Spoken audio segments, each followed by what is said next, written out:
आमच्या घराच्या टेरेसवरती मी 2 प्लास्टिकच्या टबमध्ये आळू लावलेली आहे आणि ती लावण्यासाठी मी आमच्या शेजारच्यांकडून 2 रोपं घेऊन आली होती. या टबमध्ये मी जवळ-जवळ 5 वर्षापूर्वी आळू लावली होती आणि तो आता टब तुटत आलेला आहे, तरी देखील त्याच्यामध्ये इतकी छान पानं येत आहेत.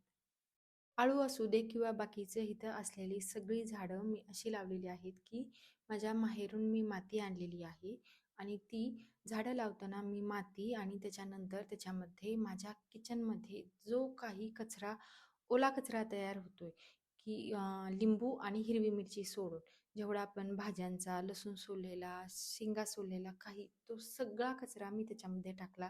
त्याच्यावरून अजून माती टाकली आणि त्यानंतर त्याच्यामध्ये झाडं लावलेली आहेत. आळूला मी मध्ये-आधी अंड्याची टरपालं आणि शेंगाची टरपालं टाकत राहते आणि म्हणूनच की काय त्याला इतकी छान पानं येतात. 10 ते 12 दिवसापूर्वीच मी याची पानं तोडली होती आणि आत्ताही ही इतकी मस्त पानं आलेली आहेत.